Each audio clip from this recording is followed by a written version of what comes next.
अस्सलाम वालेकुम MD cat aspirants, कैसे हैं आप सब। उम्मीद है कि आप सब बिल्कुल ठीक ठाक होंगे। तो हम लोगों ने जो सीरीज़ स्टार्ट की हुई है जिसमें हम लोग इंग्लिश को जो है वो एमडी कैट के बिहाफ पर और वैसे भी नॉर्मली जो है उसको स्टार्ट कर रहे हैं। अच्छा देखिए, अगर आप लोग चाह रहे हैं कि हम डायरेक्टली जो है वो इंग्लिश के टॉपिक्स पर चले जाएँ जो कि एमडी कैट के अंदर आते हैं, तो उसके लिए आपको ये सारी बेसिक्स समझना ज़रूरी है, ठीक है। अगर आप देखें, आपके पास जो सवाल आ रहे होते हैं उसके अंदर प्रीपोजिशंस का यूज़ होता है। जब तक आप प्रीपोजिशन का लेक्चर नहीं देखेंगे आपको नहीं पता होगा कहाँ ऑन यूज़ होगा, कहाँ फॉर यूज़ होगा, कहाँ इफ़ यूज़ होगा। जब तक आप लोग जो है वो प्रीपोजिशंस वाली चीज़ को पूरा कम्प्लीटली नहीं सॉल्व कर सकते। इसी तरीके से हमारे पास जो है वो और चीज़ें हैं, जैसे आपको अगर नहीं पता होगा कि कैपिटलाइज़ जो है हम कब करते हैं कब नहीं करते, इसमें भी बहुत सारे रूल्स हैं। सिर्फ सिंपली अपनी ये जो हमें इंग्लिश पता है उससे काफ़ी वसी है इंग्लिश, ठीक है, काफ़ी बड़ी है इंग्लिश। और एमडी कैट में आपके लेवल से क्वेश्चंस पूछे जाते हैं, मैट्रिक लेवल से क्वेश्चंस पूछे जाते हैं। तो इस वजह से हमें जो है वो हर चीज़ जब तक हम कम्प्लीटली नहीं देखेंगे तो हम तब तक जो है वो इस केपेबल नहीं होंगे कि हम जो है वो इंग्लिश के एमसीक्यूज़ को सही से सॉल्व कर सकें। अच्छा, इसके बाद जो है हमारा पहला types of sentences lecture complete हो चुका था और अब जो है वो लेक्चर नंबर 2 जो है वो हम स्टार्ट कर रहे हैं, जिसमें हम लोग पार्ट्स ऑफ स्पीच को डिस्कस करेंगे। ठीक है, मेरी कोशिश यही होगी कि मुख्तसरन वीडियो हो, लेकिन ये है कि वीडियो जो है वो इंशाल्लाह ताला आफ्टर जब वीडियो कंप्लीट हो जाएगी तो कोई एक चीज़ भी ऐसी ना रहे जो आप लोगों को पार्ट्स ऑफ स्पीच में से समझ ना आई हो। तो एक्चुअली पार्ट्स ऑफ स्पीच जो होते हैं वो 8 तरह के होते हैं, ठीक है। कौन कौन से होते हैं? Noun, pronoun, adjective, verb, adverb, preposition, conjunction, interjection. अब हम एक एक करके हर चीज़ को डिस्कस करेंगे। नाउन क्या होता है, प्रोनाउन क्या होता है, adjective, verb, adverb, preposition, conjunction और इंटरजेक्शन। सबसे पहले हम नाउन की बात करेंगे और नाउन की कुछ इम्पॉर्टेंट ऐसी टाइप्स की बात करेंगे जिसका ताल्लुक एमडी कैट से बहुत ज़्यादा है, ठीक है, उसके बारे में बात करेंगे। अच्छा, सबसे पहले तो हम नाउन के बारे में अगर बात करें तो नाउन में हमारे पास लिखा है naming people, places, things and ideas. अच्छा, ये तो सब बच्चों को ही पता होगा नाउन होता क्या है, तो इस पर ज़्यादा ब्रीफली डिस्कस करने की ज़रूरत नहीं है। बस कोई भी नाम, किसी भी जगह का नाम, किसी शहर का नाम, किसी इंसान का नाम, कोई थिंग, इसको हम लोग नाउन कहते हैं, ठीक है। अच्छा, जैसे एग्जाम्पल्स में Mike owns the fastest car, car का नाम माइक, दोनों नेम्स हैं तो इसको अंडरलाइन कर लिया। इसी तरीके से they decided to buy the house, house क्या है, चीज़ है कोई, तो इसको भी जो है वो अंडरलाइन कर लिया। कोई भी नाम, कोई भी प्लेस, कोई भी चीज़, जगह, एनिमल का नाम, वो सब कुछ नाउन होता है, ठीक है। अच्छा, अब हम इसकी कुछ टाइप्स की तरफ जाते हैं। पहली टाइप हमारे पास है कॉमन नाउन और प्रॉपर नाउन। कॉमन नाउन क्या होता है? कोई भी नॉन स्पेसिफिक नाउन होगा उसको हम कॉमन नाउन कहते हैं। नॉन स्पेसिफिक का मतलब क्या है? स्पेसिफिकली किसी एक चीज़ की बात नहीं की जा रही। जैसे अगर मैं बोलूँ गर्ल्स, तो गर्ल्स क्या है? नॉन स्पेसिफिक है। लेकिन अगर उस गर्ल्स में मैं एक नाम लूँ सारा, तो सारा क्या है? वो प्रॉपर नाउन है, स्पेसिफिक है। नॉन स्पेसिफिक गर्ल्स है और स्पेसिफिक क्या है? सारा। तो इस चीज़ को समझें, कॉमन कहते हैं नॉन स्पेसिफिक को, प्रॉपर कहते हैं स्पेसिफिक को। अगर एक चीज़ है, जैसे बॉयज़ हैं और बॉयज़ में एक बॉय का नाम लिया जा रहा है तो वो प्रॉपर नाउन है, और सबको बोला जा रहा है कि ये बॉयज़ हैं तो वो जो है वो कॉमन नाउन है। जैसे कि मैन, सिटी, किसी ख़ास सिटी का नाम नहीं लिया जा रहा, कॉमनली सिटी की बात की जा रही है, किसी ख़ास रिलीजन का नाम नहीं लिया जा रहा। जैसे आपको हिंदुज़म कह सकते हैं, इस्लाम कह सकते हैं, इसी तरीके से क्रिश्चियंस का जो अलग मज़हब होता है, तो ख़ास तौर पे किसी मज़हब का नाम नहीं लिया जा रहा है, डायरेक्टली रिलीजन कहा जा रहा है, तो ये भी कॉमन नाउन है। अगर हम इसको स्पेसिफिकली किसी रिलीजन का नाम लें जैसे कि इस्लाम, तो फिर वो प्रॉपर नाउन बन जाएगा, ठीक है। इसी तरीके से एल्बर्ट किसी इंसान का नाम है, लंदन किसी सिटी का नाम है, कराची किसी सिटी का नाम है, तो क्या है? ये एक प्रॉपर नाउन है, ठीक है। अच्छा जी, इसके बाद जो है वो हम आ जाते हैं एब्स्ट्रैक्ट नाउन और कॉन्स्ट्रेंट नाउन में। एब्स्ट्रैक्ट नाउन क्या होता है? Something that you can't perceive with your 5 senses.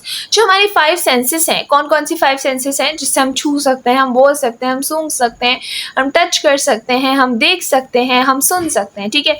कौन कौन सी? ईयर्स, आइज़, और जो है हमारे पास माउथ और टंग हमारे पास, और इसी तरीके से जो है वो लिप्स और जो है वो ईयर्स, ठीक है। ये जो हमारी 5 सेंसेस हैं जिससे हम सुन सकते हैं, बोल सकते हैं और सूंघ सकते हैं और जो है वो देख सकते हैं, ठीक है। ये सारी जो हमारी सेंसेस हैं, इनसे जो है अगर कोई चीज़ हमें महसूस ना कर पाएँ तो फिर उसको हम कहते हैं एब्स्ट्रैक्ट नाउन, जैसे कि कोई प्यार। अब कोई किससे कितना प्यार करता है वो इन 5 सेंसेस से नहीं बता सकता, ठीक है ना। 5 सेंसेस आपको उसको महसूस नहीं करवा सकती, वो एक सिर्फ इमेजिनरी चीज़ है। इसी तरीके से आपके पास बिलीफ, किसी पर बिलीव करना, वो भी क्या है, एक इमेजिनरी चीज़ है। लेकिन कंक्रीट नाउन कौन से होते हैं, जिनको हम अपनी 5 सेंसेस से महसूस कर सकें, जैसे कि एप्पल, एप्पल को हम अपनी आंखों से देख सकते हैं, लायन उसको भी देख सकते हैं, आइज़ भी हमारी वो हैं, ठीक है ना। या फिर आप किसी भी चीज़ को ले लें जो हम 5 हमारी जो सेंसेस हैं उनसे महसूस कर सकते हैं, उनसे टच कर सकते हैं, देख सकते हैं, वो इमेजिनरी ना हो तो उसको हम कंक्रीट नाउन कहते हैं, और अगर वो इमेजिनरी होगी तो उसको हम एब्स्ट्रैक्ट नाउन कहते हैं। उसके बाद हमारे पास जो टाइप है वो है काउंटेबल नाउन और uncountable noun. Countable noun simply वो नाउन जिनको आप काउंट कर सकते हो, जैसे कि एप्पल, पेंसिल, ट्रेन। एप्पल को आप काउंट कर सकते हैं, या 3 एप्पल हैं, 4 एप्पल हैं, डजन ऑफ एप्पल्स हैं, ठीक है। इसी तरीके से पेंसिल्स को भी काउंट कर सकते हैं और ट्रेन्स को भी काउंट कर सकते हैं। अनकाउंटेबल की तरफ आते हैं तो उसका मतलब है जो हम काउंट नहीं कर सकते हो। नहीं काउंट करने का मतलब क्या है, काउंट से मुराद क्या है, अमाउंट, ठीक है ना। जैसे मिल्क, अब मिल्क को हम काउंट नहीं कर सकते ना, मिल्क हम इसको ये बता सकते हैं कि इस कितने लीटर है, ठीक है, लेकिन हम ये लीटर एक काउंटेबल वर्ड नहीं है ना, ये लीटर तो सिर्फ उसकी अमाउंट बताई जा रही है, लेकिन हम उसको काउंट नहीं कर सकते। तो इसी तरीके से जिस चीज़ों को हम काउंट ना कर सकें उनको हम कहते हैं अनकाउंटेबल नाउन। अस्सलाम वालेकुम एमडीकेट एस्पिरेंट्स, मेडिको बाय हानी की तरफ से मॉक टेस्ट सेशन जो है वो चलाया जा रहा है फ्रॉम 7 सितंबर। तो आप लोग जितना जल्दी हो सके इसमें रजिस्ट्रेशन करवाएं। जस्ट इसकी फ़ीस 300 रुपीज़ है। कॉन्टैक्ट नंबर आपको जो है वो शो हो रहा होगा स्क्रीन के ऊपर। लाजमी अपनी जो है वो इसमें रजिस्ट्रेशन करवाएं। टोटल 9 टेस्ट होंगे और गैप के साथ होंगे, आप लोग ईजिली प्रिपेयर कर सकते हैं। इसका पूरा स्केड्यूल होगा, पहले फर्स्ट ईयर के 3 पेपर्स लिए जाएंगे, सेकेंड ईयर के 3 पेपर्स लिए जाएंगे, देन फर्स्ट ईयर की फुल बुक टेस्ट होगा, फिर सेकेंड ईयर का फुल बुक टेस्ट होगा, और फिर दोनों का मेगा टेस्ट होगा। तो ये बहुत अच्छी जो है वो अपॉर्चुनिटी है, इसको बिल्कुल भी मिस नहीं कीजिएगा। और इसके साथ साथ जो है अगर आप लोग देखें तो 300 के अंदर टोटल आपको 1800 MCQs मिलेंगे, जिसको आप लोग जो है वो यूज़ कर सकते हैं, और जो है आप लोग अपनी MDCAT की तैयारी को और बेहतर कर सकते हैं। हर MCQ जो है वो PMDC के सिलेबस के अकॉर्डिंग होगा, और इसमें पास्ट पेपर भी इंक्लूड होंगे। उसके साथ साथ 24/7 टीचर अवेलेबल होगा, आपको जो चीज़ समझ नहीं आ रही है आप उनसे पूछ सकते हैं। तो 7 सितंबर से पहले रजिस्ट्रेशन करवा लें, क्योंकि सीट जो है वो लिमिटेड होती हैं, और इसकी फ़ीस जस्ट 300 रुपीज़ है।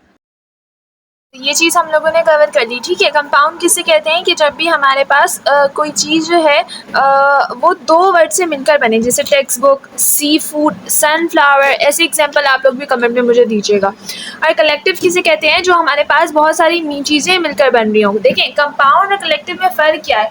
कंपाउंड 2 लफ्ज़ जो मिलकर बन रहे हों, और कलेक्टिव कहते हैं जो 2 चीज़ें मिलकर बन रही हों, ठीक है। थिंग्स एज वन होल, जैसे कि बंच, एक किसी चीज़ का बंच है, कोई फ्लॉक है, कोई ग्रुप है लोगों का, तो उस सबको हम कहते हैं कलेक्टिव, ठीक है। अब सिंगुलर नाउन और प्लूरल नाउन तो सबको पता है। सिंगुलर जो कि बिल्कुल एक हो, और प्लूरल यानी कि ज़्यादा हो, जैसे कैट का कैट्स, डॉग का डॉग्स, मंकी का मंकीज़ हो सकता है, और शिप्स का जो हमारे पास सिंगुलर होगा वो शिप होगा, ठीक है।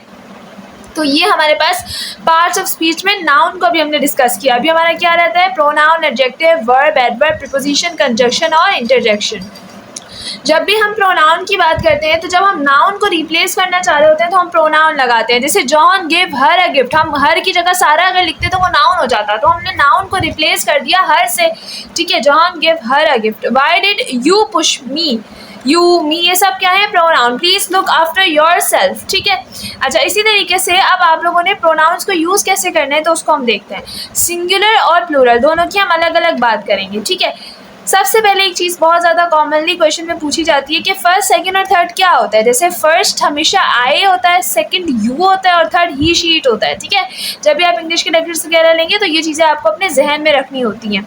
जब भी आई यूज़ होगा सब्जेक्ट में तो ऑब्जेक्ट में मी यूज़ होता है, ठीक है। सब्जेक्ट क्या होता है, जो काम करता है, और ऑब्जेक्ट क्या होता है, जिस पर काम हो रहा होता है, ठीक है। इसी तरीके से यू की जगह भी यू यूज़ होता है, और ही, शी, इट की जगह हिम, हर और इट यूज़ होता है, यानी ही की जगह हिम और शी की जगह हर, ठीक है। इसी तरीके से अगर प्लूरल की बात करी जा रही है, बहुत ज़्यादा लोग हैं, वी की जगह अस यूज़ होगा, यू की जगह यू ही यूज़ होगा, और दे की जगह देम यूज़ होगा। ये सिर्फ आपने अपने जहन में रखना है। जब आप जुमले कर रहे होंगे तो वैसे ही वो आपके जहन में आ जाएगा, क्लिक कर जाएगा, और आप लोग उसको ठीक से करेंगे।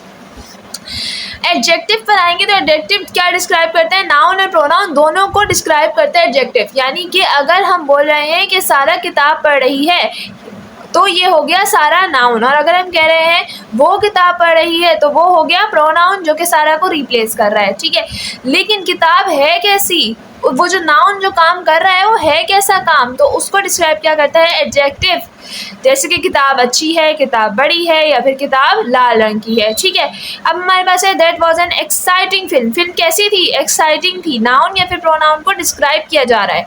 The boy in the red jumper is happy. Boy के बारे में बताया जा रहा है और उस जंपर के बारे में बताया जा रहा है, जंपर जो कि रेड कलर का था और बॉय जो कि खुश था। इसी तरीके से दिस इज द लॉन्गेस्ट एस्से। एस्से के बारे में बताया जा रहा है कि ये बहुत लंबा है, उसको हम बोलते हैं एडजेक्टिव। अब आते हैं वर्ब्स की तरफ। Expressing a physical action of state, यानी कि कोई भी काम कर रहे हो, कोई भी एक्शन वर्ड कर रहे हो, कोई भी आप फिजिकली कुछ कर रहे हो तो उसको हम क्या कहते हैं, वर्ब। जैसे कि हमारे पास क्या है, सुफियान प्लेज टेनिस। तो इसका क्या मतलब हुआ कि जो सुफियान है वो खेल रहा है, क्या खेल रहा है, टेनिस खेल रहा है, ठीक है। तो ये वर्ब बता रहे हैं कि वो क्या कर रहा है, वो खेल रहा है। The flutes are serious. जो फ्लोट्स थे वो काफ़ी सीरियस थे। आई एम ईटिंग मैंगो, मैं क्या खा रही हूँ, मैंगो खा रही हूँ, ठीक है ना। तो यहाँ पर हर वो काम जो कि एक्शन वर्ड्स हो उनको हम कहते हैं वर्ड्स। इसी तरीके से अब आप लोग बोलेंगे आर कौन सा एक्शन वर्ड है, तो आर एक्चुअली क्या है, आर जो है वो हेल्पिंग वर्ब है, लेकिन वो भी किसकी फॉर्म में आता है, वर्ब की फॉर्म में आता है। अब हेल्पिंग वर्ब कौन से हैं वो मैंने नीचे लिख दिए, is, am, are, do, did, does, has, have, had, can, could, will, shall. ये सारे क्या है, हेल्पिंग वर्ड्स हैं, ठीक है।